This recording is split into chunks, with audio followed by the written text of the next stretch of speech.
Buenas noches, bienvenidas y bienvenidos a Subalpine Live, tu dosis de pajareo semanal en Twitch. Soy Ana Rivas y vuelvo a estar una noche más con Marcel Gil y Guille Rodríguez. Buenas noches, Marcel. Buenas noches, Ana. ¿Qué tal? Buenas noches, Guille, ¿cómo estamos?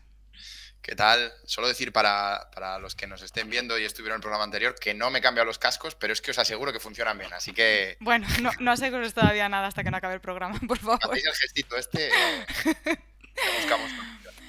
Bueno, hoy es miércoles 18 de mayo. En el programa de hoy vamos a hablar de algunas limícolas raras que han aparecido. Bueno, vamos a hacer un repaso de todas las citas, como siempre, de la semana pasada. Comentaremos algunas especies de migrantes paseriformes que ya van quedando pocos y que han caído por los temporales, bueno, por las condiciones climatológicas por el norte. Comentaremos algunas limis raras que han aparecido también, un buen grupo de limícolas americanos por toda la península y también alguno siberiano. Comentaremos después bueno, pues la entrada de charranes y otras aves y luego haremos una previsión semanal como siempre. Continuaremos con la sección de identificación en la que esta vez vamos a hablar de charranes, la diferenciación entre charrán bengalí y charrán elegante y comentaremos también un ejemplar de chorlito dorado que apareció en Cantabria y bueno, pues haremos un poco un análisis del ejemplar.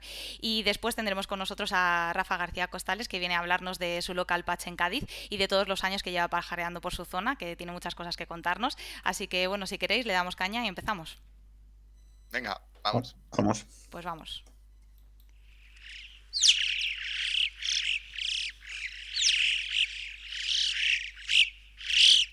Bueno, pues como decíamos en el programa anterior, ya enfilamos con la parte final de la migración de paseriformes y bueno, ya empiezan a pasar aves que, bueno, continúan pasando aves, pero ya son las más árticas, como los charranes, los limícolas o los págalos, que tienen su pico de migración justo ahora.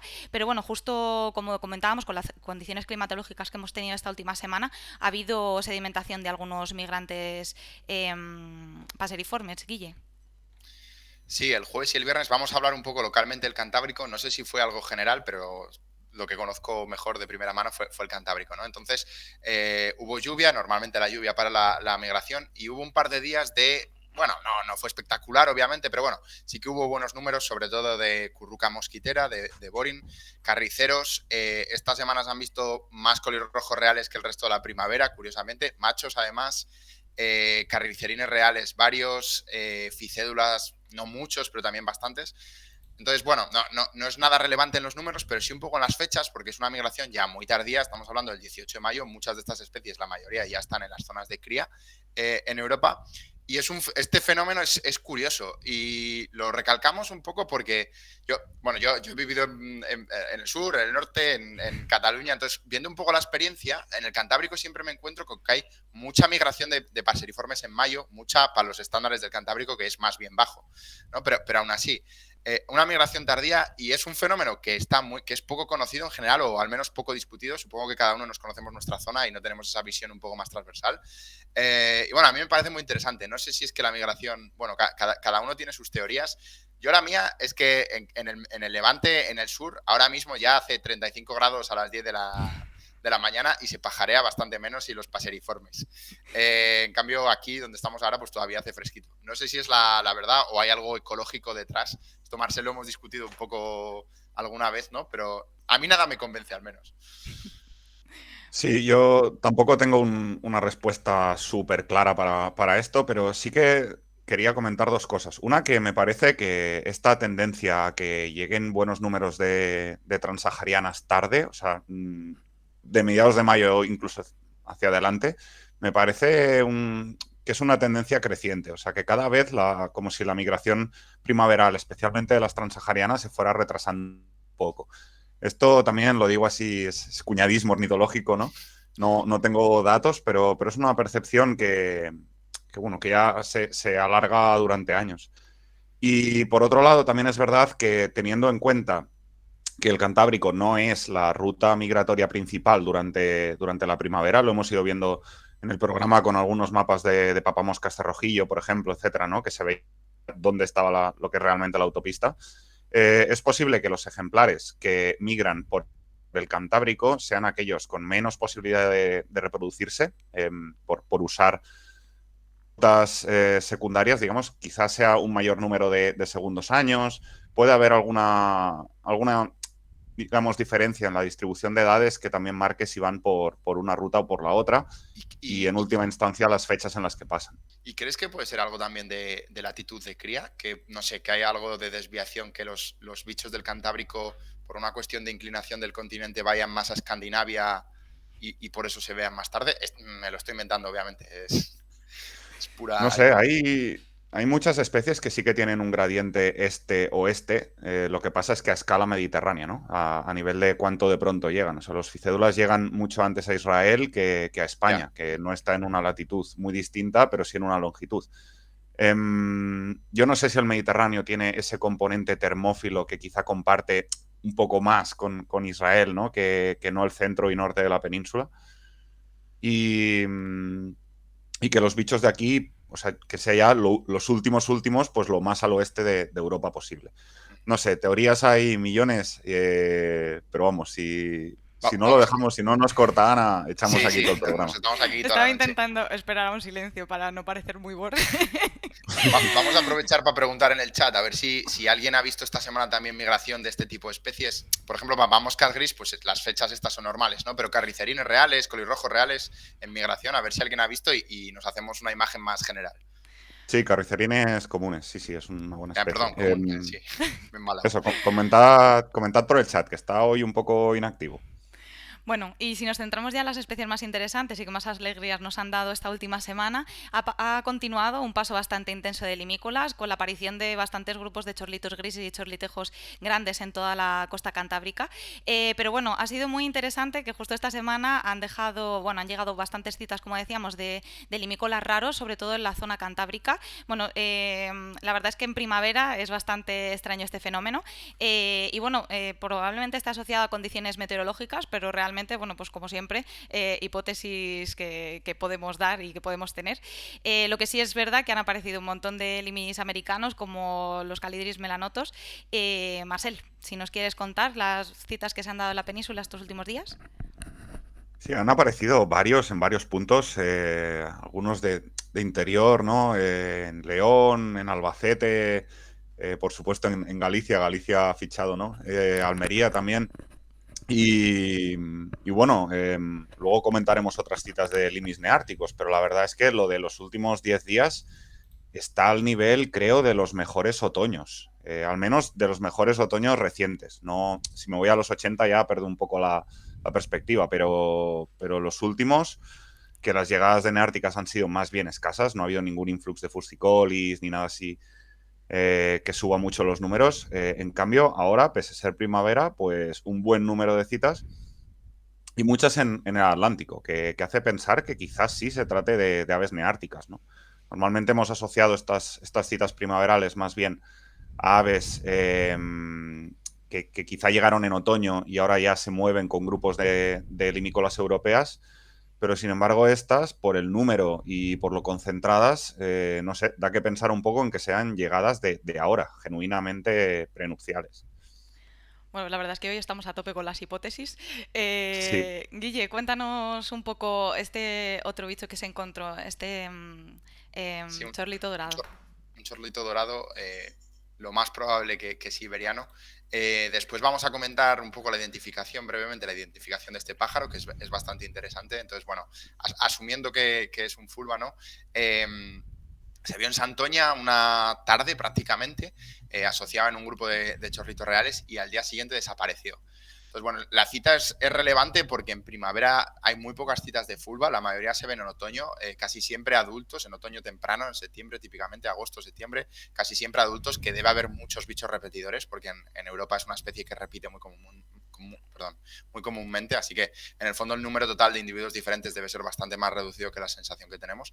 Y bueno, una cita realmente muy interesante y bueno, lo dicho, lo comentamos ahora en un ratillo la identificación. Bueno, y otra neártica que apareció en Avilés es este falaropo de Wilson.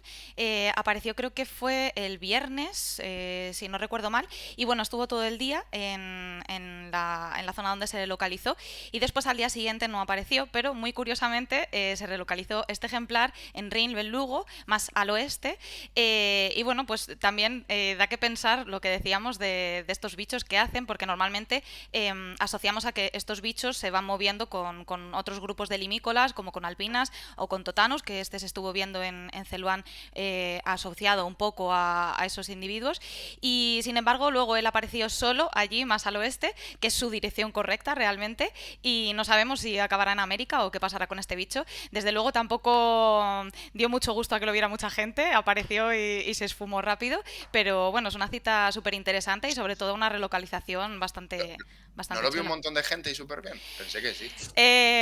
Iros a la mierda, porque me estáis poniendo entre el chorlitejo mongol grande este que salió y estáis metiendo el dedo demasiado en la herida.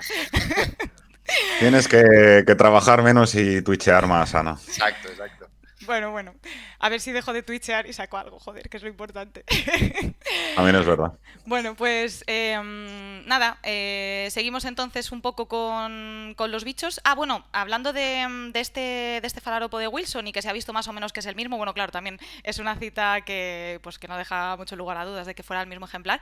Estuvimos viendo un poco, que no sé al final si alguien llegó a alguna conclusión sobre los correlimos canelos que aparecieron tanto en Cantabria como en Malpica, si realmente al final podría ser el mismo ejemplar, el mismo individuo. Yo la verdad es que de comparación de fotos soy nefasta. No sé si alguno lo habéis mirado o no, o si alguien lo ha mirado por el chat, pero no sé, ¿os mojáis o qué? Venga, Guille, mójate un poco. Yo hice una comparación, pero no muy profunda, pero no es una especie fácil de comparar, porque bueno, mudan prácticamente todas las cobertoras del ala y son muy similares, no hay mucha variación en el plumaje, así que bueno. Dejémoslo en que había 2 tringuites y así todos más contentos. Bueno, pues háblanos de esta otra comparación que se hizo sobre el Lagopus, porque comentamos que podría ser probablemente el mismo ejemplar, pero bueno, se dedicaron a hacer comparaciones y bueno, no sé, ¿qué opinas, Guille? Sí, bueno, no hay mucho que opinar. Este pájaro lo hablamos la semana pasada y estaba la duda, ¿no? De si sería el mismo que el otro. Entonces, creo que ha sido Álvaro Díaz Pastor que ha hecho la comparativa un poco más exhaustiva. Ya se veía que las barras de la cola apuntaban a un diferente ejemplar, probablemente un macho y una hembra de primer invierno cada uno. Pero bueno, sí, parece confirmarse que son 2 aves diferentes, lo cual no sé si es un alivio para aquellos que vieron al de Ávila en vivo o no, pero bueno, 2 citas en el interior ya más o menos confirmadas. Bueno, y además de los limícolas, ha sido muy relevante también la migración de charranes. Se han visto numerosos ejemplares de charranes comunes. De hecho, creo que ahora había otra cita nueva en el interior, o algo así he visto en Reservoir, pero bueno, no estoy segura tampoco. Se han visto también bastantes En charrancitos. Soria.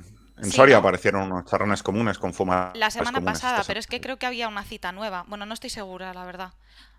¿Esa es la cita nueva, la de Soria? Sí, Ah, vale, perdona, sí, Marcel. sí. Lo anterior era de patinegros En Zamora. y un ártico, y ahora había fumareles comunes y charrán común. Han hecho un póker de charranes interesante este año en Montaña, en Soria.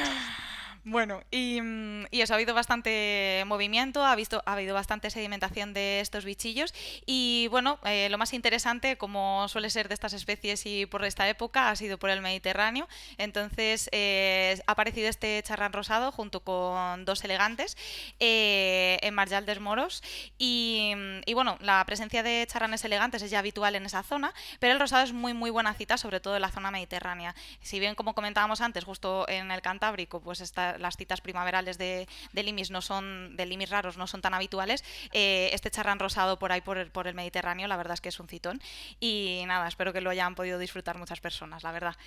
Y bueno, si nos pasamos un poquito a marinas, se ha visto este paíño, bueno, creo que es este, ¿no, Marcel? De Wilson por ahí, ¿no? Sí, es este ejemplar en concreto. Es un paño de Wilson, es el tercero que se ve ahí, si no me equivoco, tercero, incluso cuarto, en todos ellos en los últimos 2 años. Y bueno, la historia que hay detrás es que desde que Pere Josa empezó a embarcarse a visitar las granjas de atunes que hay enfrente de la Mella de Mar, descubrió primero que ahí había una zona de alimentación de centenares, si no miles, de paíños europeos, alimentándose pues de los restos del pienso, de la comida que echan a los atunes y a las lubinas. Y Y nada, y en este tiempo que él ha ido haciendo visitas, pues ha ido viendo de forma, digamos que regular, paíños de Wilson, ¿no? En concreto, pues creo que es el tercer año consecutivo, o 2 otoños seguidos y ahora una primavera en que sale un Wilson ahí. En el Mediterráneo, por supuesto, es una rareza extrema, apenas hay citas. Y bueno, parece que se le ha pillado como un poco el truquillo, ¿no? A cómo sacar Wilson en el Mediterráneo. Sería interesante también en las granjas de acuicultura de Murcia, donde tengo entendido que también se alimentan centenares, si no miles, de paíños europeos, pues que se visitaran pensando en este bicho, porque si está en Tarragona, por supuesto, tiene que aparecer ahí. Bueno, y si hablamos de movimientos de aves sureñas que han ido apareciendo también por el norte, Guille. Sí, pues son las fechas típicas para que empiecen, sobre todo inmaduros y demás, de rapaces y de cigüeñas negras, empiecen a dispersarse un poco por encima. Bueno, la verdad es que las cigüeñas negras que se ven por el Cantábrico, por ejemplo, no sé si son migrantes europeos, las que se ven ahora, ¿eh? No sé si son migrantes europeos o aves ibéricas que están dando vueltas, pero buitre negro se ha visto un montón tanto en la cornisa como, bueno, creo que por toda la cornisa cantábrica. Águila imperial, creo que se han visto varias en Cataluña, también en Palencia. Eh, Especies típicas del sur que los del sur pues dirán, bueno, pues nada, nada raro, ¿no? Pero al norte ahora que empiezan a bajar las especies, la migración, vamos, pues siempre hace ilusión. A los, ilusión. sí, a los norteños nos hace mucha ilusión ver este tipo de bichos. Bueno, y si nos quieres comentar, Marcel, sobre las granjas, no sé qué quieres contarnos. Sí, vamos a hacer un poco de birding más local. Como todo el mundo sabe, en España hay fundamentalmente una población de graja, que es la de León. Más recientemente se ha establecido otra población en Figueras, que digamos que es la evolución natural del aumento de la especie en el sur de Francia, ¿no? Empezaron a colonizar la península por ahí, por el Ampurdá. Y este año, pues ya hay otra pareja en el Vallès, en la zona ya, digamos que más cercana a Barcelona. Y aparte de esto, pues durante esta época en concreto se están observando varios ejemplares dispersivos en varios puntos de la costa cercanas a Barcelona, ¿no? Bueno, más que la incluimos aquí porque esta ha sido la semana buena, pero también para que la gente esté un poco al loro de los córvidos, que los ignoramos bastante. Y estamos en un contexto de expansión de esta especie, especialmente desde este foco de la Ampurdá, pero no se descarta que otros focos, el de León mismamente o otros, puedan también, bueno, apalancarse unas granjas en prácticamente cualquier sitio, especialmente de la mitad norte, y ponerse a criar, porque esta es la tendencia de la especie y está bien prestarles un poco más de atención. Sí, la verdad es que en zonas que además tenemos muchos córvidos solemos pasar bastante de ellos y además si no recuerdo mal este otoño Totalmente. o este invierno sí que apareció en Galicia un ejemplar de graja también que creo que no fue relocalizado pero bueno había foto Ujú. creo si no me falla la memoria y bueno pues a ver si se van expandiendo que estaría bastante chulo la verdad.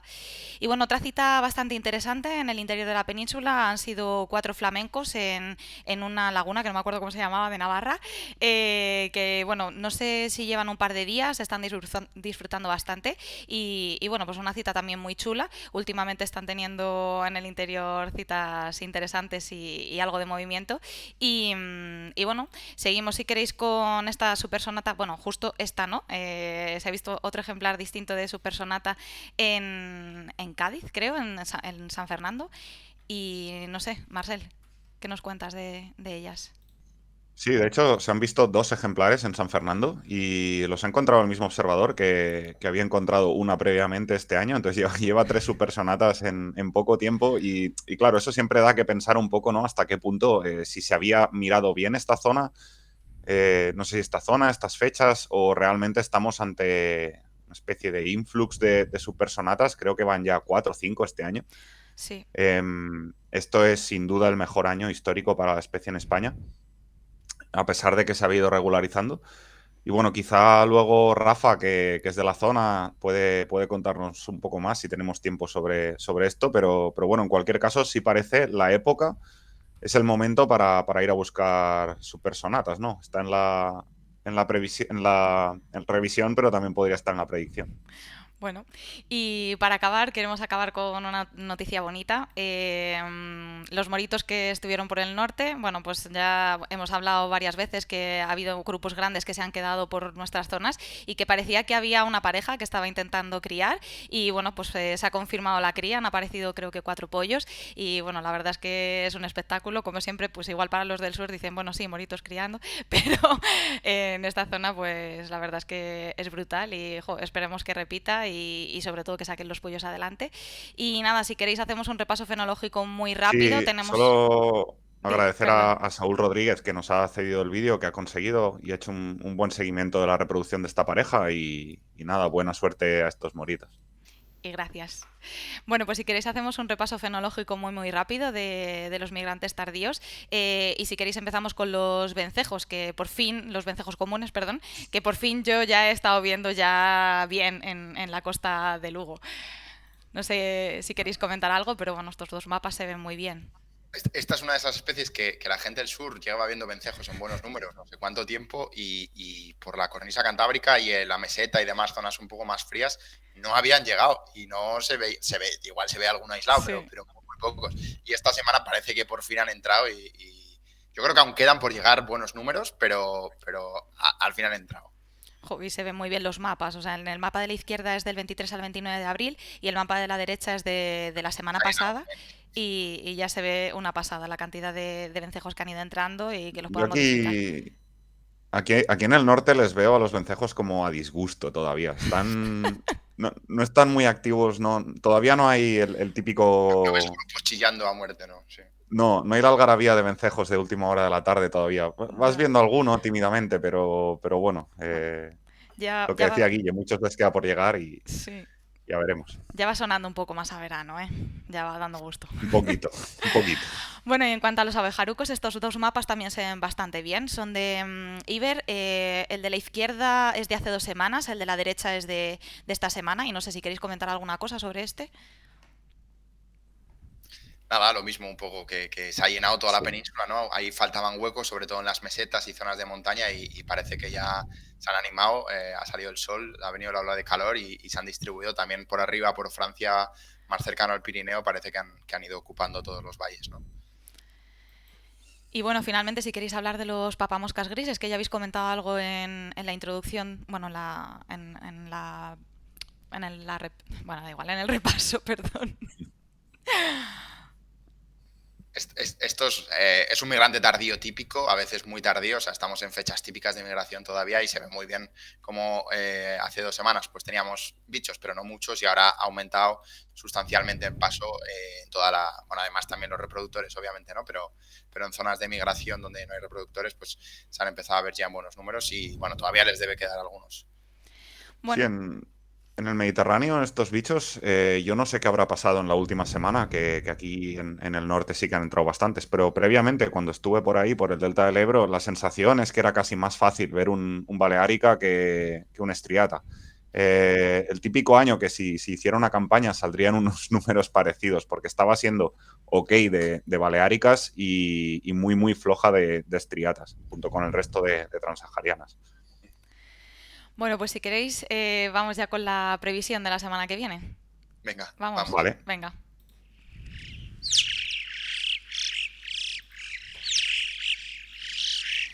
Bueno, pues cuéntanos, Guille, sobre charranes. Vale, es que no veo muy bien la foto, la verdad. Bueno, pues son fechas de movimiento general de charranes, ¿no?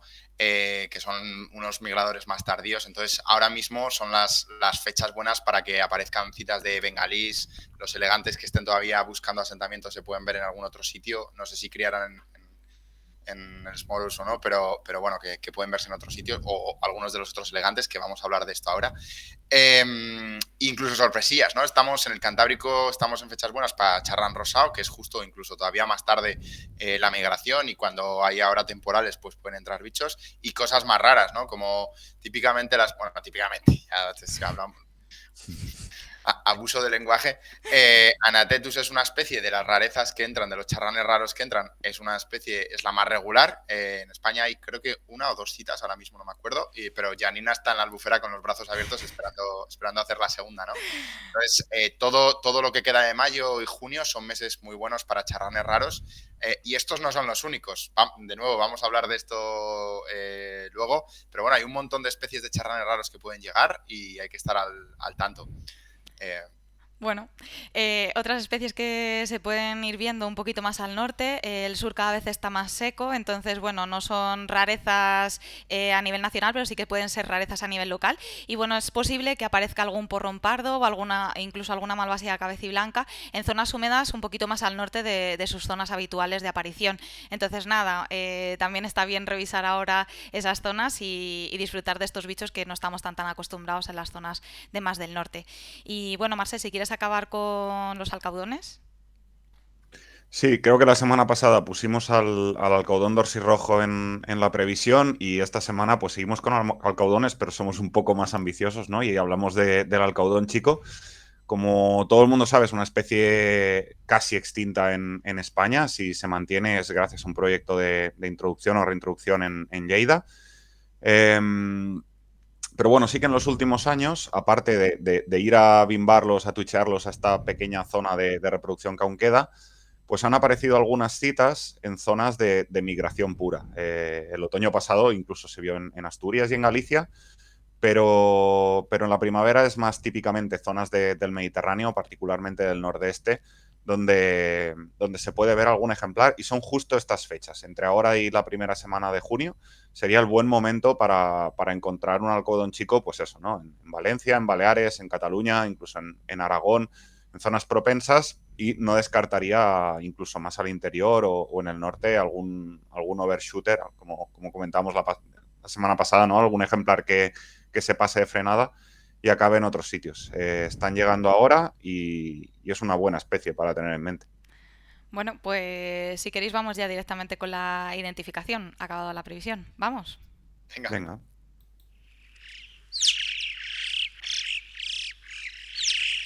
Bueno, pues si queréis empezar comentando este ejemplar de chorlito dorado que apareció en Cantabria. Sí, bueno, es un ejemplar que inmediatamente llama su atención como uno del combo, ¿no? Pluvialis dominica / fulva, chorlito dorado siberiano o americano. Vemos que integraba un grupo de chorlitos grises y vemos que es más pequeño, tiene la ceja muy marcada y ya para colmo, pues cuando abrió las alas vemos las infracobertoras, todo el underwing con un gris uniforme clásico de este par de especies, ¿no? Entonces, pues bueno, nos hallamos ante uno de estos dos en plumaje de transición, lo cual todavía, bueno, son dos especies que suelen dar problemas o pueden dar problemas, y en estos plumajes de transición, que no es ni invernante ni estival, pues todavía más. Entonces, las fotos son un poco al límite para estar seguros, pero bueno, hemos intentado hacer un análisis así un poco por encima de este bicho, comparándolo con algunas fotos de ambas especies. Y bueno, la conclusión así general, la ha adelantado antes un poco Guille, es que probablemente se trate de un fulva, pero nos cuesta asegurar la idea al 100% con el material disponible, a pesar de que, eso, lo he dicho, probablemente sea fulva. Entonces, las fotos se le ve, en esta foto en concreto, se le ve un pico bastante largo, bastante más stout, más grueso en la base que en Dominica, y la cabeza también se le ve como más angulosa, más grande, no tan de cabeza pequeña como un Dominica. Pero nos cuesta juzgar la parte crítica de la estructura de estos bichos, que sería la popa, ¿no? Ver sobre todo pues la proyección primaria, etcétera. Eso, por desgracia, no podemos verlo en ninguna de las fotos y la verdad que ayudaría bastante. Como estaba en un prado con hierba, una junquera así, con hierba bastante alta, pues tampoco podemos ver la longitud de las tibias, que sería otro carácter que ayudaría entre estas dos especies. Entonces es como que las fotos conseguidas nos dejan lo justo para intuir lo que es, pero ninguna de las partes realmente diagnósticas para asegurar. No sé tú cómo lo ves, Guille. Sí,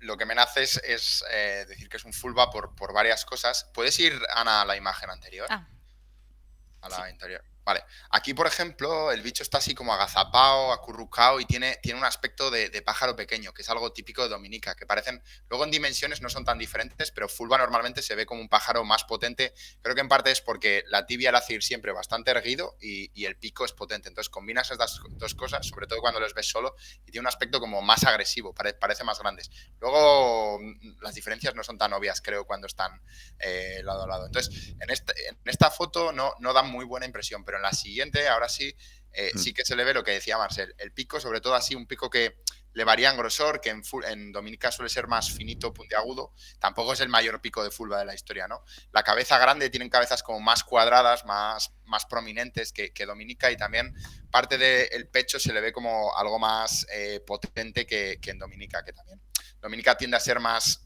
delgado que Fulva. Entonces, todo esto para mí me genera esa sensación, sin ser un Fulva obvio, me genera esa sensación de Fulva. Si vamos al siguiente slide, ya he cogido carrería, perdona, ahora Dale, correcto. dale, dale, Guille. Entonces, las dos cosas que sí se ven, no veíamos ni la proyección primaria, ¿vale? Ni la longitud de la tibia. Eso son dos caracteres prácticamente diagnósticos. Bueno, la tibia no, pero hay ahí casi diagnósticos, ¿no? Para diferenciar fulva o dominica. ¿Qué sí que vemos? Vemos, por un lado, que le proyectan las patas. No le proyectan muchísimo, pero lo proyectan bastante, lo cual es no rarísimo, pero bastante escaso en Dominica. Y hay un ejemplo de un ave que sí le proyecta algo, pero la mayoría de los bichos le proyecta típicamente un poquitín menos, realmente no llegas a ver el dedo. En Fulva le proyecta, pues, como este ejemplar, básicamente. La otra cosa que yo veo, creo, que apunta a Fulva es, tiene una muda parcial, pero ya se le ve, esto es difícil de interpretar, pero ya se le ve esa banda que le recorre todo el lateral, ¿vale? En Dominica se muere aquí, queda como un manchote en blanco en el pecho y todo lo demás es negro. Y en este ejemplar diría que se le está empezando a formar esa banda blanca que le llega más abajo que en Dominica. Entonces, eso también, en mi opinión, apunta a Fulva. Pero bueno, este bicho lo hemos discutido con Marcel, es complicado y una pena que no se le haya visto la proyección primaria, sobre todo. Que yo mirando mucho las fotos me parece que no veo proyección primaria, pero bueno, ya Sí, a mí me deja un poco intranquilo, es simplemente intranquilo, es decir, si aparecieran unas fotos buenas mostrando cosas de Fulva, genial, ¿sabes? No tendría ningún problema, pero la coloración de partes superiores, que se ve muy no oscura. sé, se Bueno, ve es que muy la oscura luz... y muy poco... Dime, Ana, No, perdona. no, perdona, que es que la luz también no parece la mejor, como... Sí, sí, Luz sí. del Cantábrico. Sí. Hay un montón de matices, vamos, a lo que voy a decir, pero me parece muy oscura y bastante uniforme, ¿no? No tiene el aspecto ese tan parcheado de los fulva, ¿no? Con muescas más toscas en varias regiones del plumaje. Y bueno, no sé. Bueno, lo Es dejamos. una pena porque es como que es por muy poquito, ¿no? Que no me atrevo, pero vamos. Personalmente lo dejaría como Yo, SP, como una de las dos. un último comentario es, estos pájaros son muy difíciles y con muy Sí. difíciles quiero decir que algunas de las aves que aparecen en Estados Unidos, que es el sitio, bueno, es el sitio donde hay dominicas, pero Fulva es bastante regular. Los mayores expertos de plurales del mundo, aves con buenas fotos, discutiéndole, y uno tiene una opinión y otro tiene una opinión, y no se llega a algo, no hay concordancia. Entonces, siempre hay que tener un poco de cuidado, ¿no? Y ser cautos, porque lo dicho, hay ejemplares muy difíciles. Bueno, pues si queréis vamos ya a los charranes para poder entrar con Rafa cuanto antes también. Vamos. Sí, Bueno, Vamos allá. pues íbamos a comentar, como hemos dicho al principio, la identificación y la diferenciación del charrán bengalí con respecto al charrán elegante. Justo esto, pues hemos decidido, nos motivó a hacer esta sección de identificación, la sedimentación de algunos individuos que aparecieron por la costa de, bueno, por las playas de Cádiz la semana pasada, y bueno, junto con la presencia anual de los charranes elegantes y también la aparición de dos ejemplares nuevos en Valencia. Entonces, nada, vamos a comentar así rápidamente algunas características básicas que lo diferencian. Vamos a tratar sobre todo todo individuos que están en periodo reproductivo, aunque haremos unas pinceladas rápidas del plumaje invernal y luego comentaremos algunas otras especies que deberíamos de tener en el radar, bueno, pues hablando de charranes de este tipo. Entonces, bueno, como comentábamos la semana pasada, los charranes bengalíes que suelen aparecer en nuestra zona son de la subespecie Emigratus, que crían normalmente en los islotes frente a las costas de Libia y se dirigen tanto en primavera como en otoño en movimientos dispersivos a través del estrecho de Gibraltar hacia las costas del noroeste de África. Entonces, bueno, en esos momentos de dispersión es cuando, si hay unas condiciones climatológicas adecuadas y determinadas, suelen sedimentar por las zonas, pero estos son los que podemos llegar a ver nosotros. Luego está la subespecie nominal, que cría en las zonas del Mar Rojo y en el noroeste del Océano Índico y realiza movimientos dispersivos también hacia Sri Lanka, la India y a toda la zona sur y este de la costa de África. Y luego tenemos la subespecie torresi, que cría en Australia y realiza también movimientos dispersivos por esas zonas. En cuanto a la distribución de los charranes elegantes, tenemos aquí este mapa, pero si quieres, Guille, nos puedes explicar un poco más sobre su distribución y también la aparición de estos ejemplares en Europa. Esto es por dar un poco el contexto histórico para aquellos que llevéis poco en esto. Quizá habéis visto que hay charranes elegantes y todo está muy bien, pero hace 15 años esto fue una gran discusión. Y fue una gran discusión porque todos nos preguntábamos cómo era posible que una especie que cría de forma local en California y en Baja California y que inverna en Chile y en Perú, no hay citas prácticamente en el océano, en la costa oeste del océano, no hay citas en Argentina, o muy pocas, prácticamente no hay citas ni en el Caribe, hay 2 citas en la costa este americana, perdón. ¿Y por qué apareció un ejemplar en Francia? Apareció un ejemplar en el Delta del Llobregat hace 25 años, estoy hablando, en 1990 y algo fue esto, ¿no? O 2000, no me acuerdo. Bueno, pues muchos, me incluyo porque yo fui de las personas más cabezonas en este sentido, pensábamos que podrían ser híbridos de charrán patinegro y charrán bengalí, que casualmente pues salía algo que era parecido a un elegante. Y esto hubo una gran discusión porque, bueno, parecía bastante improbable hasta que finalmente, pues bueno, gracias al trabajo Ricard Gutiérrez, de José Ignacio Díez, luego los franceses, que en Francia también ha habido un elegante históricamente durante 20 años, se lo miraron muy bien, llegaron a hacer genética y demás y bueno, se confirmó. Y ahora incluso yo me lo creo. Entonces, bueno, ahí hemos puesto el mapa general del mundo y creo que es la primera vez que lo reconoces, Guille. Nunca me lo habías dicho antes. Directo, ha tenido que ser ahora en directo. Llevo unos años que digo, mira el elegante, sí. Entonces hemos puesto las zonas donde se ha visto esta especie criando, que uno es en Atlántico francés, en Banc d'Arguin, que está al lado de Burdeos, allá cerquita. Y los otros son las colonias típicas de charrones del Mediterráneo, que son, bueno, la Albufera, el Delta, el Smorus y demás. Y luego otros puntos donde se han observado en migración y luego en la costa de Cádiz se ven, tras la reproducción, se localizan relativamente frecuentemente ejemplares de charrán elegante para que se vea un poco la situación, cuán de lejos están estos bichos. Al final, esto es una muestra más de lo importante que es la divagancia. Muchas veces decimos, las rarezas no sirven para nada, las rarezas sirven para que aparezcan nuevas zonas de distribución y si ahora se va al garete todas las colonias de California, pues sería una vía de escapes. Exagerando un poco, ¿no? Pero algo de esto a nivel científico hay. Bueno, pues si vamos con los detalles que nos resaltan más en un ejemplar posado, bueno, lo que nos fijaríamos en lo primero, sería en 3 cosas básicamente. Lo primero, el tono de las partes superiores. En los charranes bengalíes, las partes superiores son de un tono gris más oscuro que en los charranes elegantes, que tienen un tono de gris mucho más parecido a los charranes patinegros. Otra de las cosas en las que nos tendríamos que fijar es en la cresta, la longitud de la cresta. Los bengalíes tienen una cresta mucho más cortita, mientras que los elegantes tienen una de las crestas más largas entre los charranes y le suele caer por la zona de la nuca. Y otra cosa que también es bastante importante a nivel de identificación es el pico, ya no solo la coloración, sino la forma. El charrán bengalí tiene un pico más corto, ligeramente más ancho, bueno, ligeramente no, es más ancho y tiene normalmente un tono naranja amarillento o amarillo anaranjado, mientras que el charrán elegante tiene el pico mucho más largo, bastante más fino y luego también tiene un tono distinto, suele tener en la base del pico un tono naranja mucho mucho más intenso, que poco a poco se va degradando hacia el extremo hasta acabar en una punta casi traslúcida. Si nos fijamos más en estas últimas dos características que hemos comentado, con unas imágenes con más zoom, podemos ver lo que comentábamos de la cresta. Los charranes bengalíes, como decíamos, tienen una cresta mucho más corta en comparación con el elegante, que aquí se ve muy bien. Y luego lo que comentábamos del pico. El charrán bengalí, aparte de tener esa base más ancha y ser más corto, también tiene el pico mucho más recto. Se le marca muy bien el ángulo del agonis, y luego, si nos fijamos, hacia el final del pico tiene como una pequeña caída, formando ahí una especie de gancho, pero por lo general ese es un pico bastante recto, un pico potente. Y mientras tanto, los charranes elegantes tienen un pico, como decíamos, más fino, es mucho más largo. Normalmente la longitud del pico es mayor que la longitud de la cabeza, mientras que en el bengalí es más o menos de la misma longitud.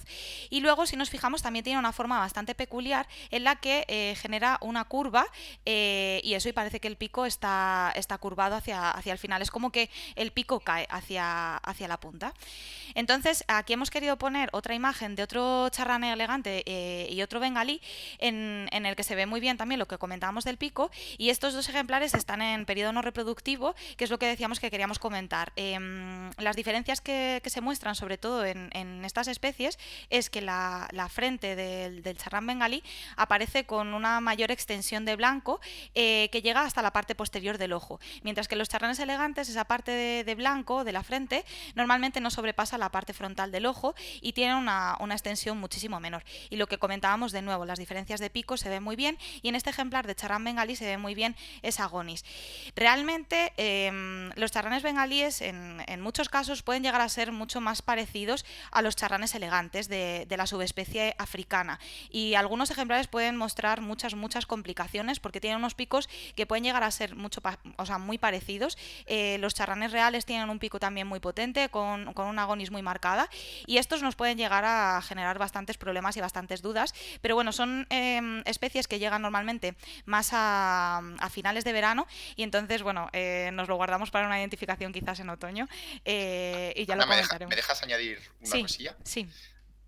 Es solo resaltar que el tamaño del pico del charrán bengalí, y bueno, el tamaño del charrán bengalí en general, vamos a hacer un apunte después, creo, no me acuerdo si vas a decir, sí. pero simplemente para que quede claro aquí, las aves mediterráneas, bueno, tienen el pico bastante más grande que las aves indias, y como toda la literatura se ha basado en las aves del Índico y del Mar Rojo, pues hay un cierto sesgo, ¿no? Porque lo describen siempre como pico fino. Entonces, tener en la cabeza que los charranes bengalíes que nos llegan son africanos y tienen los picos y son mucho más grandes, por eso resaltamos esta confusión, porque es mucho más grande de lo que la literatura dice, y si te vas a la literatura y ves los centímetros, no cuadran las cosas con lo que se ve en el campo. Así que no desdeñar el peligro de confusión de estos dos, que es mucho más de lo que a priori, leyendo la Collins, podrías pensar. Bueno, y si continuamos con el tema de la variabilidad de los picos y demás, en charrán elegante presenta bastante variabilidad de coloración. También tienen variabilidad en cuanto al sexo, aunque no muy marcado, y bueno, pueden variar con tonos muy anaranjados, casi rojizos, aunque los ejemplares que nos llegan a Europa no tienen picos tan rojizos, y pueden llegar a presentar incluso un tono casi uniforme como el charrán bengalí. Entonces, bueno, aquí vemos varios ejemplares de individuos que han ido apareciendo por la península, y bueno, se ven picos muy distintos, algunos más anaranjados, otros más rojizos. Bueno, este de ahí abajo a la izquierda no es de la península, es de Estados Unidos, pero bueno, estos dos de aquí en diagonal sí. Y bueno, aquí hemos querido poner algunas imágenes de algunas cabezas de charranes, entonces, para mostrar como siempre la variabilidad.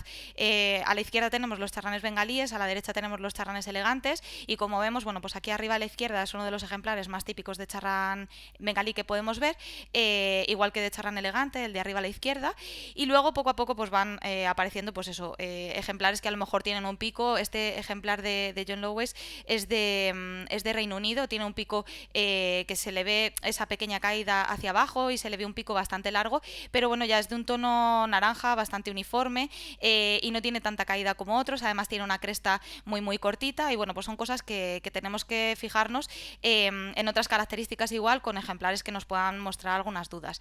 Entonces, aquí venía el apunte que ha estado comentando Guille, la diferenciación... No, que está bien. Pues lo que comentaba Guille, ¿no? Que en la literatura muchas veces se habla de los bengalensis como ejemplares más pequeños que patinegros, y hemos querido poner estas dos imágenes, en la que la izquierda, la foto es de Marruecos, creo, entonces son de la subespecie migratus, con charranes patinegros, en las que se ve que realmente son ligeramente mayores que los charranes patinegros. Tienen una estructura muy similar, pero sí que son de mayor tamaño. Y abajo a la derecha hemos puesto una foto de charranes elegantes con patinegros, en las que se ve, pues eso, unos tonos del manto muy parecidos entre ellos, y sí que se les ve con una estructura más potente. Parecen más elegantes, como su propio nombre indica, pero son más grandes, algo más corpulentos, y bueno, pues esas ligeras diferencias en cuanto al tamaño. Luego, algo que es fundamental es la observación de los bichos en vuelo, que esto nos va a sacar de muchas dudas, aunque como siempre tenemos que tener mucho cuidado con la incidencia de la luz, porque hay muchas veces que en fotos veladas podemos llegar a tener dudas. Entonces, los charranes bengalíes van a presentar el obispillo y la cola del color gris muy uniforme, con unas partes superiores muy uniformes, mientras que el charrán elegante, aparte de tener las partes superiores de un tono, como hemos dicho, gris más claro, tienen la cola y el obispillo completamente blancos, teniendo contraste en las partes superiores. Como decimos, la incidencia de la luz muchas veces puede generar problemas. Emigratus es una de las subespecies que es de las más claritas de los charranes bengalíes, y algunos ejemplares pueden llegar a tener el obispillo y la cola ligeramente más claros. Entonces tenemos que tener cuidado también con estas características. Y luego nada, hemos querido volver a poner unas imágenes de los charranes, tanto bengalí como elegante, junto con charranes patinegros en vuelo, donde de nuevo en la izquierda podemos ver lo que comentaba Guille, de que el charrán bengalí, que esta foto creo que también es de Marruecos, se ve ligeramente mayor, y bueno, este ejemplar justamente con el ejemplar de abajo, pues con unas diferencias de tamaño también bastante grandes, y el elegante también. Bueno, no he comentado que claro, hay diferencias en los sexos, como siempre. Los machos son más grandes, tienen el pico más largo, y puede llegar a haber un solapamiento entre las hembras de charrán elegante y los machos de charrán bengalí, que se me ha olvidado comentarlo. Entonces, bueno, el tema del tamaño, pues también, además de que es una subespecie la que nos llega, que no es de las más pequeñas, pues tenemos que tener cuidado con ese solapamiento. Y bueno, luego se pueden dificultar un poco más las cosas con las hibridaciones, como siempre, y cosas raras, pues que nos las comente Guille. Las cosas raras para mí. Vale, pues nada, un apunte: que los híbridos existen, tanto de bengalí, que a veces han criado en el Delta del Ebro, han hibridado en el Delta del Ebro y en la Albufera, como de elegante. De momento no se ha registrado ningún cruce bengalí elegante, pero todo caerá probablemente, ¿no? Ahora los híbridos son con patinegros, y entonces casi siempre producen este tipo de ejemplares bastante raros, con picos parcheados en los que la mitad es negro y la mitad es amarillo. Entonces, por el momento esto, relativamente las cosas están fáciles, pero bueno, esperemos que no llegue a producirse ese cruce de bengalí elegante, y entonces ya nos explotará la cabeza directamente intentando solucionar la identificación. Una cosa muy fácil para identificar elegantes o híbridos es ver si tienen anillas. Esto lo dejo como apunte para el final. Así que si veis anillas ya sabéis por dónde van los tiros. Y no bueno, querías... Estos eran más ejemplos, ¿no? Sí, el último, vamos a ver ya que vale, así vale. cerramos. El último apunte era añadir que hay otra especie de charrán de pico amarillo que, bueno, es el charrán patinegro sudamericano. El charrán patinegro americano se ha splitado, y luego dentro del americano esto es la subespecie sudamericana, ¿no? El charrán patinegro americano es como el nuestro, básicamente. Hay diferencias, y de hecho hay varias citas en Europa, entonces quizá algún día entremos en ello, pero bueno, es un tema más complejillo, ¿no? Pero el charrán, que se llama Cayenne Tern en inglés, son charranes de pico amarillo, pero lo importante es que no es naranja como elegante o bengalí, es como un amarillo más pálido. Yo describiendo colores soy malísimo, así que no sé, pero espero que con la foto se vea bastante bien. Entonces, no todos los charranes de pico amarillo son bengalí o elegante o híbridos, sino que también está este Cayenne Tern, que diremos, bueno, es de Sudamérica, es raro. El año pasado estuvo uno, no me acuerdo si fue el año pasado, en una colonia de patinegros en Irlanda. Entonces, la posibilidad existe. Y además del pico, hay diferencias en el patrón. No nos vamos a meter en el patrón de las plumas de las primarias, con esa mancha al final bastante marcada. Entonces, si alguien ve un bicho con un pico que el amarillo no le cuadra, pues que le haga buenas fotos, porque puede ser interesante, ¿vale? El pico es un poco de Bergui, ¿no? Sí, un poco de Bergui, exacto. Tenías que describir tú el color, Marcel. No, yo soy anillador, lo cual me convierte en... Vamos, Bueno, vamos con Rafa entonces, chicos. Vamos. Vamos. vamos allá. Buenas noches, Rafa, bienvenido. Hola, muchas gracias por la invitación. Gracias a ti Saludos por a todos venir. los que nos escuchan y nos ven. Gracias. Bueno, cuéntanos, nos vas a hacer un repaso un poco de todos los años que llevas pajareando por tus zonas, ¿no? Bueno, eso lo voy a intentar, pero no divagar mucho y más que nada por el tema de que como Local Path tengo muchos sitios para ver aves. Gracias a Dios la provincia de Cádiz, sobre todo la zona por donde vivo, próxima a la costa, la bahía de Cádiz, pues tiene bastante recursos. Y entonces, pues, desde que empecé en esto, por los años finales de los 70 y los 80, pues me movía por la zona de aquí, del puerto de Santa María, que es donde tengo yo mi residencia desde hace ya muchos años. Y esto empezó con el tema de que una vez en Círculo de Lectores, aquella revista que llegaba a casa, que la traía el vendedor, pues apareció la guía de encafo de las aves de la península ibérica y Baleares. Y la vi y dije, yo quiero conocer todas estas aves que aparecen aquí. Yo nada más que conocía los gorriones, jilgueros y pardillos. Y entonces, pues ahí empezó más o menos la afición. Y ahí sigue. Sí, esto no hay quien lo quite del cuerpo. No hay quien lo pare. En fin. Peor. Entonces, siento la diapo de los lugares de observación, que más o menos quise. Ahí faltan muchos, porque yo espero que más colegas pajareros de aquí de la provincia de Cádiz, que son muchos y son muy buenos, también se incluyan aquí en este programa y nos hablen de esos sitios. Entonces, sí, esto, Rafa, déjame dar un comentario, porque yo creo que tú, viviendo ahí en el día a día, no lo valoras tonto. La bahía de Cádiz es el paraíso, es de las zonas con más pájaros que hay en toda la península. Pues la verdad que sí, a lo mejor no se valora como lo valoréis vosotros. Entonces, a lo mejor yo valoro lo que se ve en el norte, que no se ven claro. Aquí. Entonces, buscamos ese tipo. Entonces, pues lo que tú estabas comentando antes de lo que se ve en el norte y los del Morito. Entonces, el Morito, pero es que esas sensaciones las tenemos aquí y ya más adelante se verá cuando yo vi mi primera pardela sombría desde Cabo Roche. Claro. O sea, que la tengo grabada ahí y para mí fue un puntazo. O sea, y cuando leo allí que este hombre Sandoval, que ve tantas, o ahí digo, joder, yo tengo que ver alguna por aquí. Y cayó. Y muchas especies más. En fin, que nos alargamos. Empezamos a hablar y nos alargamos. Entonces, eso, en lo que es los local paths que he puesto ya en amarillo, pues la bahía de Cádiz, que está más o menos un poquito en la zona media de la imagen, pues está la Salina de la Tapa, que ahí más o menos, las lagunas del puerto, que han sido mis primeras zonas de observación más o menos asiduas. Luego ya con mi trabajo como agente de medio ambiente, pues me he movido por otras zonas y he podido compaginar un poquito la afición con el trabajo, y entonces he ido conociendo mucho la zona.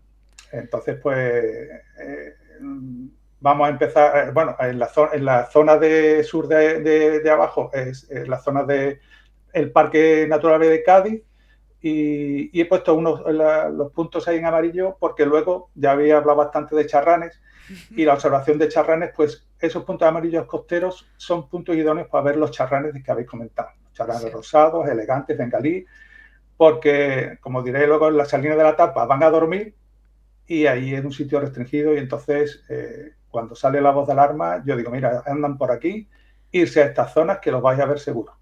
Ya hablaré más tarde.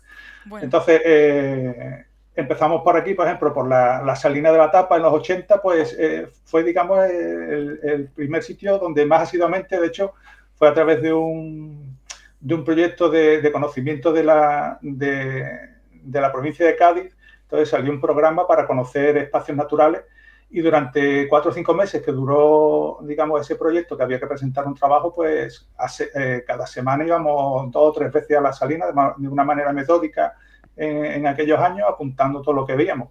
Había un montón de gaviotas argentinas. Uf, no estaba... Entonces, en el cuaderno se ve que hay mucha argentia cuando en realidad es la parte amarilla de ahora. Eso es, aquellos años, en los 80. Y entonces, pues, es un sitio que es una salina industrial de las salinas artesanales de antiguo, pues ya quedan muy pocas.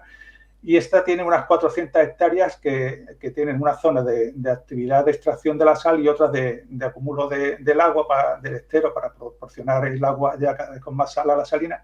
Y entonces son zonas que tienen diferentes profundidades, diferente salinidad. Entonces las aves más o menos se distribuyen conforme a la estructura de la salina. Y entonces la imagen esta de los flamencos que se puso al principio, pues se ven los esteros. Es una de las primeras imágenes que más me impactó. Ves que aquí al lado de mi casa, a 10 minutos, o sea, 20 minutos andando, podía ver esta cantidad de especies y sobre todo de la que más me llenó, que es el flamenco. Bueno, la imagen se ve, es un conteo desde Cabo Roche de la entrada de flamencos que venían seguramente, y lo apostaría que venían de África, porque venían en dirección sentido, vamos, componente Cabo Espartel hacia el interior ya de la B de Cádiz. En este sitio, pues ahí ese falaropo, esa especie, fue el primer falaropo que vi por primera vez. Entonces está tomada de una diapositiva y ahí lo tengo como algo que... ¿Sí? Fue la primera rareza, ¿no? Quizás. Sí, una de las primeras rarezas que vi en esos primeros años. Sí, sí. Luego volvieron a entrar algunos más con los temporales estos. Además, este fue un día precioso, estaba el día despejado, digo, y lo vimos en una esquinita, José Manuel Gómez Galvez, compañero de trabajo y compañero en aquellas fechas de pajareo. Y mira, y que estaba a 2 metros y no se movía, pasaba de nosotros 1 kilo. Y por eso las fotos tan buenas. Es que pasaban y nos miraba, picoteando la superficie, y fue la verdad que espectacular. Qué chulo. Y después de este falaropo vino otro que fue un regalo de cumpleaños, así os lo digo. Fue un día que estaba haciendo un censo y... un censo no, un seguimiento de aves anilladas y revolteando entre las patas de las cigüeñuelas y de las abocetas, veo otro pajarillo dando vueltas sobre sí mismo como loco. Digo, ¿a este pájaro qué le ha pasado? Que está dando vueltas como loco. Y digo, vamos, le hice fotos y hasta que no llegué a mi casa y cogí la guía, no sabía lo que estaba viendo. En aquella época yo tenía mis limitaciones, no era pajarero... Las tengo todavía, que aún me sigue la gente preguntando y muchas veces digo, mira, pues no sé, puede ser, pero las limitaciones se tienen. Y me di cuenta que al final era una hembra de falaropo de Wilson. Mira, hombre. De falaropo tricolor, una hembra. ¿Con qué guía intentaste identificarlo? ¿Qué guía tenías aquel día? ¿Seguía siendo la Incafo? No, ya tenía en aquella silla, tenía ¿cuál era? La Brummel. La Peterson, mira, la Peterson no la he llegado a tener. La he tenido en mis manos de comer, pero no era la Brummel, me parece, de aves de Europa y norte de África, o ese era. Y fue fue el 21 de febrero y estaba en su plumaje invernal. Pues aguantó incluso hasta abril. ¡Ostras! Y la pude ver en su plumaje estival. O sea que el bicho aguantó y la pude ver en los dos plumajes. Luego ya más adelante localicé otro en las salinas de Bonanza, otro segundo tricolor ya mucho más adelante. Qué bueno. Y en fin, esas son especies de ahí. Y luego en la salina de Tapa, pues también hablar de pronto, porque vamos a seguir pasando, si no me alargo.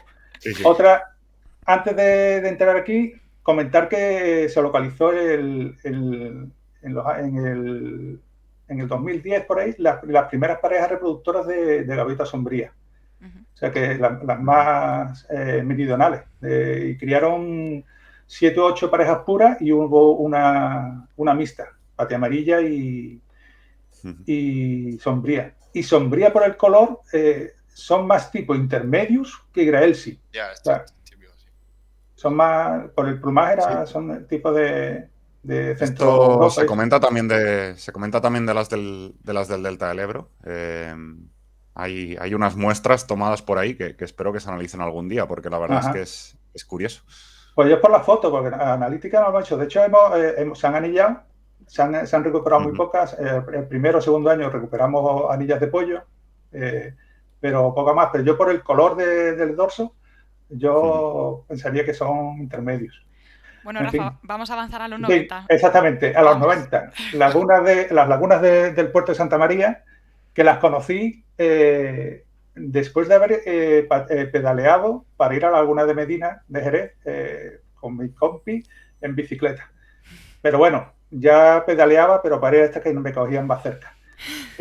Son tres lagunas, son endorreicas, entonces el agua pues viene del agua de lluvia, y antes mantenían más cantidad de agua a lo largo de varios años. Ahora es complicado por la escasez de lluvia, pues se nota que tardan en coger agua, y si cogen les dura muy poco.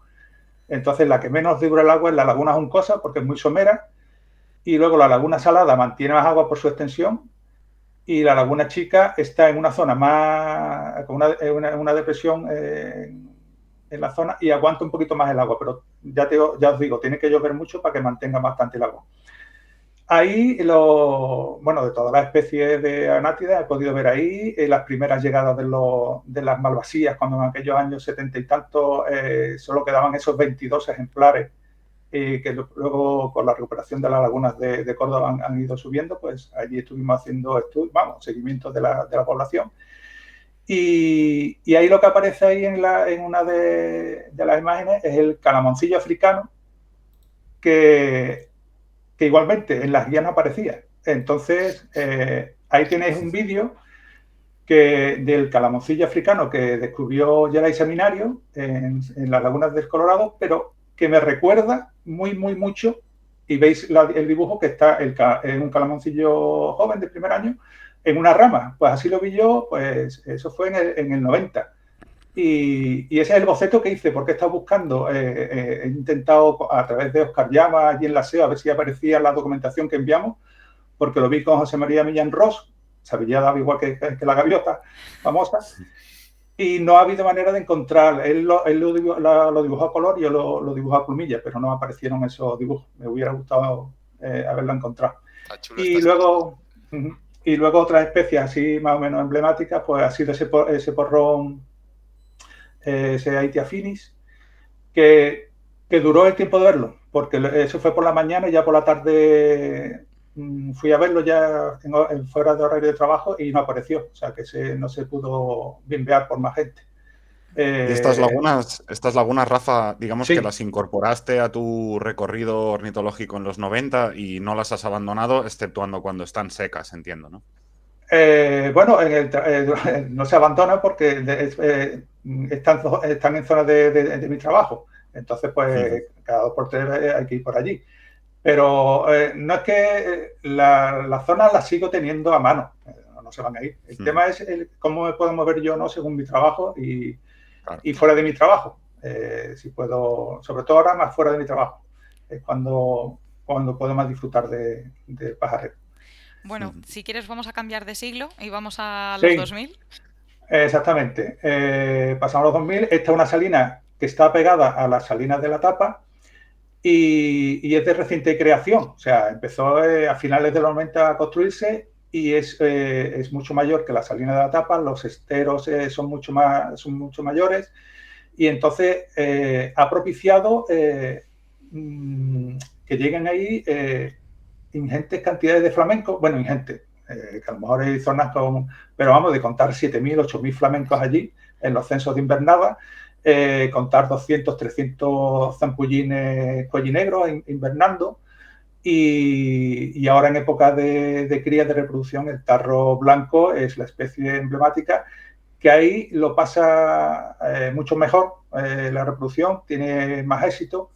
A ver si en su día vemos aquí a Alberto Álvarez, que está trabajando en la zona y hace un seguimiento exhaustivo de todas las especies que están criando en esta zona, Santa María y la Salina Cetina. Y ahora están sacando polladas y últimamente me he enterado que por lo menos ya he visto hasta 60 tarritos, pollos de tarro, o sea que va bien la cría. Y ahí poco le atacan las plateamarillas, porque en la tapa, las pocas veces que cría el tarro, a veces no sale ninguno adelante. En una pollada de 11 tarros no quedó ninguno, de un día para otro. O sea, y aquí en Santa María es un sitio que te ha dado bastantes gaviotas, ¿no? Gaviotas es una zona que durante el invierno es una zona muy tranquila. Decir que son zonas de acceso de restringido, entonces el tema es el acceso de la gente. Entonces, por eso cuando doy avistamiento, pues lo doy para que se enteren la gente de lo que puede haber por aquí, pero son gaviotas que al final se van a mover a las zonas que he dicho antes, que se van a ver a lo mejor en los puertos cercanos de Chipiona, de Rota, porque aquí van a dormir, o sea que luego se mueven. O sea que... Y entonces aquí salió la gaviota cáspica, es la primera que vi sin anillar, porque hubo una anterior en el puerto de Chipiona. La vi muy bien, me recreé con ella, luego llegó a ver 4 individuos diferentes, incluso un adulto. También me sorprendió ver un adulto. Gavión hiperbóreo, gaviotas polares, gaviones atlánticos, gaviotas canas, gaviotas de Delaware, o sea que casi todas las especies así más o menos.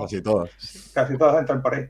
Y abajo he puesto la bandera africana esta, que también Alberto Álvarez la sacó, y fui corriendo ese día a intentar localizarla y me costó un par de horas dar con ella. Veía muchas las banderas blancas, era en el mes de marzo todavía, entonces todavía había movimiento de aves y me costó localizarla y ahí está. Pero ahí la está pillaste bien, ¿eh? Sí, se aguantó. No, hay vídeos, pero no sé si hay un vídeo por ahí. Yo creo que te he puesto... Ay, sí, perdón, que no me di cuenta. No, pero bueno, ahí está. Ahí está, sí. Además estuvo... ¿De las que han salido ahora? No. ¿Cómo? ¿Donde visteis está lejos de donde han salido ahora? Pues en línea recta puede estar a unos 20-25 kilómetros. No está... es que hay muchas citas ahí, ¿no? Por Cádiz. Bueno, aquí en Cádiz es esta, en el puerto de Santa María, y en San Fernando estas dos. Luego ya en el sur, en el estrecho, en la zona del estrecho. Vale, okay. Bueno, y si seguimos avanzando un poco a las marinas. Bueno, pues más que las marinas empezamos con las marinas con el tema de la RAN. La RAN fue algo que empezó a través de Jordi Montaner, que me llamó, sabiendo que yo me movía por aquí, para participar en un censo de pardela balear. Y entonces, pues, mira, adelante, dime cómo se censa la pardela balear, porque yo nunca he censado pardela balear ni me he puesto a mirar al mar. Fue por el 2006, 2007. Y me dijo, mira, el telescopio fijo en un punto, saber direcciones norte-sur y a mirar lo que pasa por ahí. Tenía más o menos en la guía, sabía lo que era la pardela balear, pero bueno. Y ese día, pues luego salieron los resultados y de toda España fue el que más pardelas baleares vi. O sea que fueron 200 y pico, incluso se me quedó una balsa de unas 70, 80 pardelas delante mía. Digo, parece que venían a posta. En fin, y a raíz de ahí, pues el sitio no es un sitio prominente.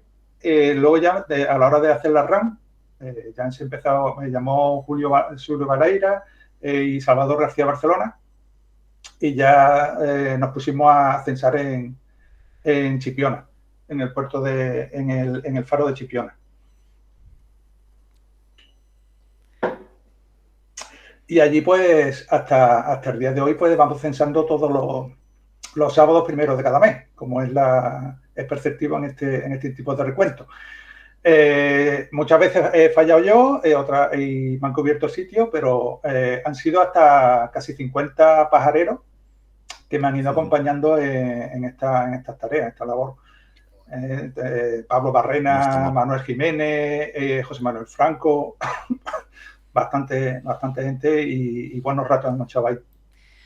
Bueno. Y esto ha hecho que pajarees más en Chipiona, ¿no? También, que también te ha dado buenas citas. Claro, la RAN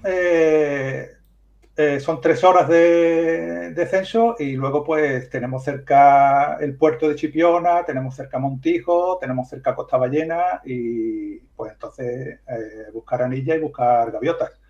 Entonces pues hemos encontrado gaviotas de Bonaparte que coincidió al año siguiente, en la que vemos la imagen superior.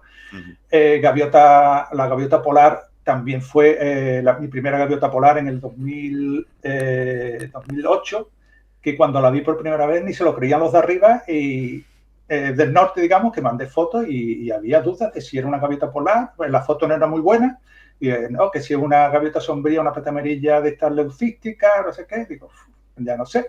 Digo, hasta que se localizó a los 2 o 3 días en el puerto de Chipiona, José Luis Anguita y Bersabén, y lo dijeron por las redes y ahí estaba yo a las 2 horas. Estaba yo ya allí otra vez viéndola.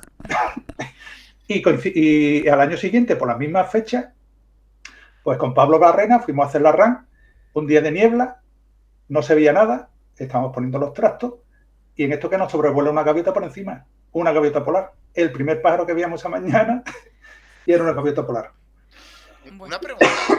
¿Tenéis alguna teoría de por qué Chipiona es tan bueno para las gaviotas? Porque es que salen de todo tipo, un montón, y sí que tiene un puerto pesquero importante, pero tampoco es... Yo creo que, bueno, hay un puerto pesquero allí que es de cierta importancia, y luego Costa Ballena hay 2 lagos que son de agua dulce, y, bueno, agua dulce, de agua de depuradora, y las pequeñas depurada, y van allí a beber, a bañarse, y yo creo que ahí, por eso aparecen este tipo de gaviotas. Están ahí todas súper concentradas en toda la y costa. yo tengo hasta una teoría que espero que no sea verdad, que no se cumpla, que las gaviotas de Delaware que aparecen por aquí, yo creo que las traen los barcos que vienen a la base de Rota a los americanos. Es el patriotismo... La base está, digo, alguna viene vía asistido y porque, en fin, son muchas, no las he puesto ahí, pero son ya bastante, son, yo qué sé, 8 o 9 gaviotas diferentes las que de Delaware que han pasado por ahí.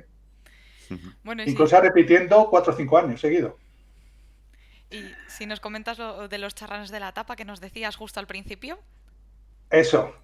Por cierto, alucinando estoy con las explicaciones que habéis dado de los charranes. Me ha encantado la exposición. Y me quita tiempo para seguir hablando. Lo de los charranes en la tapa, pues es mi vidilla durante el verano. El verano con la calor, el pajareo por aquí es muy duro. Hay que salir muy temprano, aprovechar las horas tempranas y retirarse a casa y ponerse a la sombra. Yo estuve a mediados... Ay, perdón. Que digo que sí, con el calor yo estuve a mediados de octubre y casi me muero allí del calor que pasé. O sea, iba con las botas y casi me da algo. No me quiero imaginar en julio o en agosto. Tiene que ser horrible. Sí. Hombre, la cosa es irse a las playas y a gaviotear o charranear, yo digo, en bañador. En bañador, corto, es lo suyo, y luego te pegas el bañito, después de pasear te echas el baño.